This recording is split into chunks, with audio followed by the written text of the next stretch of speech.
নমস্কার, আমি চৈতালি। আর আপনারা শুনছেন আলোর গল্পের আসর। আলোর গল্পের আসরে আজকে আমি পাঠ করব কথাশিল্পী শরৎচন্দ্র চট্টোপাধ্যায় রচিত হরিচরণ। সে আজ অনেক দিনের কথা, প্রায় 10-12 বৎসরের কথা। তখন দুর্গাদাসবাবু উকিল হন নাই।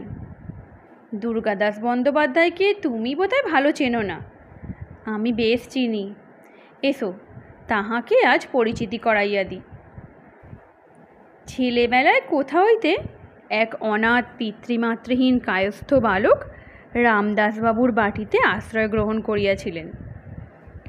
সকলেই বলিল, ছেলেটি বড় ভালো, বেশ সুন্দর, বুদ্ধিমান চাকর।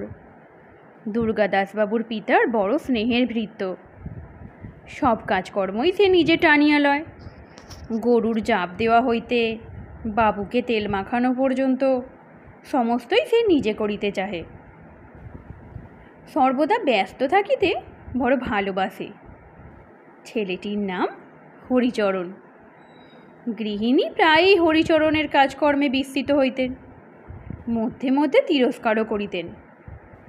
বলিতেন, হরি, অন্য অন্য চাকর আছে, তুই ছেলে মানুষ, এত খাটিস কেন? হরির দোষের মধ্যে ছিল সে বড় হাসিতে ভালোবাসিত। হাসিয়া উত্তর করিত, মা, আমরা গরিব লোক, চিরকাল খাটতেই হবে, আর বসে থেকেই বা কি হবে?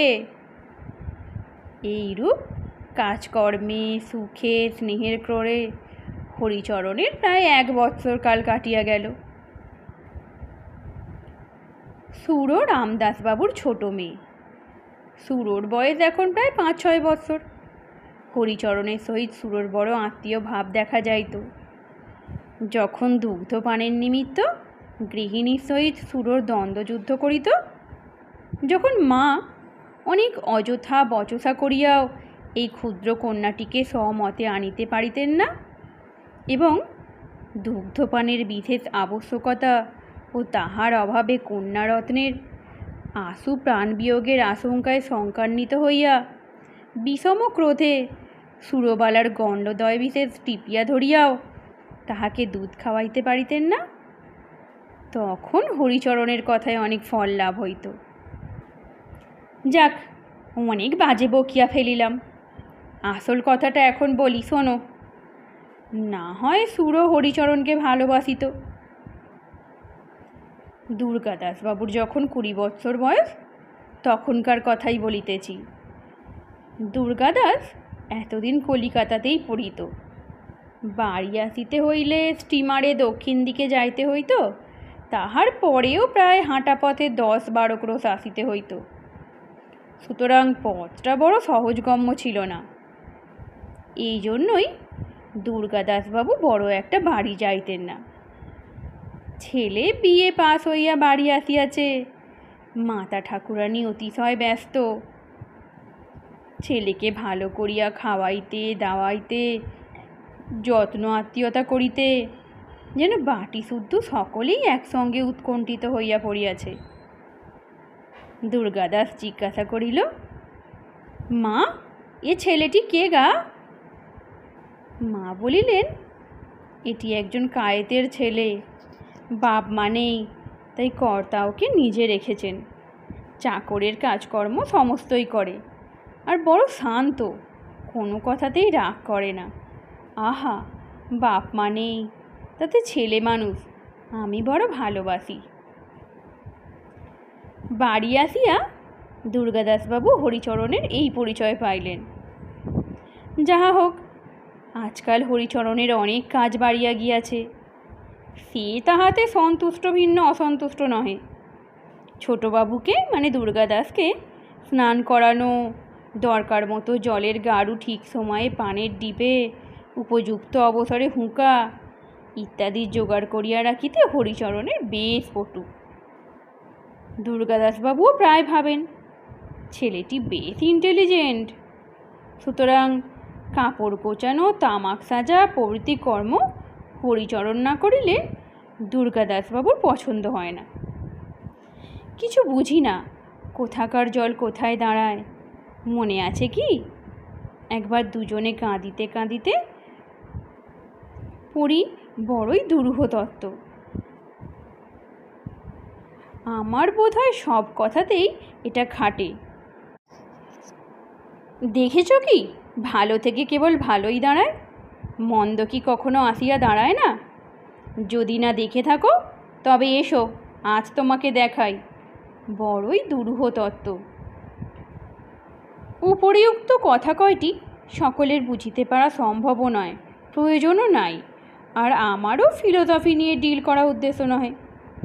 তবুও আপোষে দুটো কথা বলিয়া রাখায় ক্ষতি কি?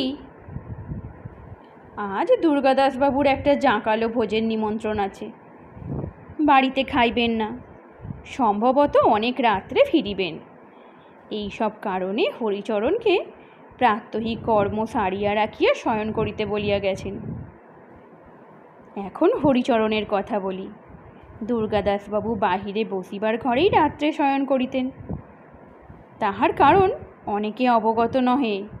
আমার বোধ হয় গৃহিণী বাপের বাড়িতে থাকায় বাহিরের ঘরে শয়ন করাই তাহার অধিক মনোনীত ছিল। রাত্রে দুর্গাদাসবাবুর শয্যা রচনা করা, তিনি শয়ন করিলে তার পদসেবা ইত্যাদি কাজ হরিচরণের ছিল। পরে বাবুর রীতিমতো নিদ্রাকর্ষণ হইলে হরিচরণ পাশের একটি ঘরে শুইতে যাইত। সন্ধ্যার প্রাককালেই হরিচরণের মাথা টিপ টিপ করিতে লাগিল। হরিচরণ বুঝিল জ্বর আসিতে আর অধিক বিলম্ব নাই। মধ্যে মধ্যে তাহার প্রায়ই জ্বর হইত, সুতরাং এসব লক্ষণ তাহার বিশেষ জানা ছিল। হরিচরণ আর বসিতে পারিল না, ঘরে যাইয়া শুইয়া পড়িল। ছোটবাবুর যে বিছানা প্রস্তুত হইল না, এ কথার মনে রহিল না। রাত্রে সকলেই আহারাদি করিল, কিন্তু হরিচরণ আসিল না। গৃহিণী দেখিতে আসিলেন হরিচরণ ঘুমাইয়া আছে। গায়ে হাত দিয়া দেখিলেন গা বড় গরম, বুঝিলেন জ্বর হইয়াছে, সুতরাং আর বিরক্ত না করিয়া চলিয়া গেলেন। রাত্রি প্রায় দ্বিপ্রহর হইয়াছে। ভোজ শেষ করিয়া দুর্গাদাসবাবু বাড়ি আসিয়া দেখিলেন শয্যা প্রস্তুত হয় নাই। একে ঘুমের ঘোর, তাহাতে আবার সমস্ত পথ কি করিয়া বাড়ি যাইয়া চিত হইয়া শুইয়া পড়িবেন, আর হরিচরণ শ্রান্ত পদযুগলকে বিনামা হইতে বিমুক্ত করিয়া অল্প অল্প টিপিয়া দিতে থাকিবে, এবং সেই সুখে অল্প তন্দ্রার ঝোঁকে গুড়গুড়ির নল মুখে লইয়া একেবারে প্রভাত হইয়াছে দেখিতে পাইবেন, ইত্যাদি ভাবিতে ভাবিতে আসিতেছিলেন। একেবারে হতাশ হইয়া বিষম জ্বলিয়া উঠিলেন। মহা ক্রুদ্ধ হইয়া দুই চারিবার হরিচরণ, হরি, হরে ইত্যাদি রবে চিৎকার করিলেন। কিন্তু কোথায় হরি? সে জ্বরের প্রকোপে সংজ্ঞাহীন হইয়া পড়িয়া আছে। তখন দুর্গাদাসবাবু ভাবিলেন বেটা ঘুমাইয়াছে। ঘরে গিয়া দেখিলেন বেশ মুড়ি দিয়া শুইয়া আছে। আর সহ্য হলো না, ভয়ানক জোরে হরির চুল ধরিয়া টানিয়া তাহাকে বসাইবার চেষ্টা করিলেন, কিন্তু হরি ঢলিয়া বিছানার উপর পুনর্বার শুইয়া পড়িল। তখন বিষম ক্রুদ্ধ হইয়া দুর্গাদাসবাবু হিতাহিত বিস্মৃত হইলেন। হরির পিঠে সবুট পদাঘাত করিলেন। সে ভীম প্রহারে চৈতন্য লাভ করিয়া উঠিয়া বসিল। দুর্গাদাসবাবু বলিলেন, কচি খোকা ঘুমিয়ে পড়েছে, বিছানাটা কি আমি করব? কথায় কথায় রাগ আরও বাড়িয়া গেল।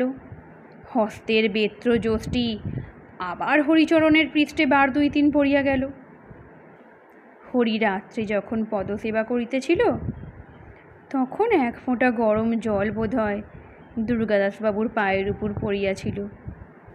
সমস্ত রাত্রি দুর্গাদাসবাবুর নিদ্রা হয় নাই। এক ফোঁটা জল বড়ই গরম বোধ হইয়াছিল। দুর্গাদাসবাবু হরিচরণকে বড়ই ভালোবাসিতেন। তাহার নম্রতার জন্য সে দুর্গাদাসবাবুর কেন সকলেরই প্রিয় ছিল। বিশেষ এই মাসখানেকের ঘনিষ্ঠতায় সে আরও প্রিয় হইয়া দাঁড়াইয়াছিল। রাত্রে কতবার দুর্গাদাসবাবুর মনে হইল যে একবার দেখিয়া আসেন, কত লাগিয়াছে, কত ফুলিয়াছে। কিন্তু সে যে চাকর, তা তো ভালো দেখায় না। কতবার মনে হইল একবার জিজ্ঞাসা করিয়া আসেন জ্বরটা কমিয়াছে কিনা, কিন্তু তাহাতে যে লজ্জা বোধ হয়। সকালবেলায় হরিচরণ মুখ ধুইবার জল আনিয়া দিল, তামাক সাজিয়া দিল। দুর্গাদাসবাবু তখনও যদি বলিতেন, আহা সে তো বালক মাত্র, তখনও তো তাহার 13 বর্ষ উত্তীর্ণ হইয়া যায় নাই। বালক বলিয়াও যদি একবার কাছে টানিয়া লইয়া দেখিতেন, তোমার বেতের আঘাতে কিরূপ রক্ত জমিয়া আছে, তোমার জুতোর কাঠিতে কিরূপ ফুলিয়া উঠিয়াছে, বালককে আর লজ্জা কি? বেলা 9টার সময় কোথা হইতে একখানা টেলিগ্রাম আসিল। তারের সংবাদে দুর্গাদাসবাবুর মনটা কেমন বিচলিত হইয়া উঠিল। খুলিয়া দেখিলেন স্ত্রীর বড় পীড়া। ধরাস করিয়া বুকখানা এক হাত বসিয়া গেল। সেই দিনই তাহাকে কলিকাতা চলিয়া আসিতে হইল। গাড়িতে উঠিয়া ভাবিলেন, ভগবান বুঝিবা প্রায়শ্চিত্ত হয়। প্রায় মাসখানেক হইয়া গিয়াছে। দুর্গাদাসবাবুর মুখখানি আজ বড় প্রফুল্ল। তাহার স্ত্রী ও যাত্রা বাঁচিয়া গিয়াছেন, অদ্য পথ্য পাইয়াছেন। বাড়ি হইতে আজ একখানা পত্র আসিয়াছে। পত্রখানি দুর্গাদাসবাবুর কনিষ্ঠ ভ্রাতার লিখিত। তলায় এক স্থানে পুনশ্চ বলিয়া লিখিত রইয়াছে, বড় দুঃখের কথা, কাল সকালবেলা 10 দিনের জ্বর বিকারে আমাদের হরিচরণ মরিয়া গিয়াছে। মরিবার আগে সে অনেকবার আপনাকে দেখিতে চাহিয়াছিল। আহা মাতৃপিতৃহীন অনাথ। ধীরে ধীরে দুর্গাদাসবাবু পত্রখানা শতধা ছিন্ন করিয়া ফেলিয়া দিলেন। আজকের গল্প এখানেই সমাপ্ত।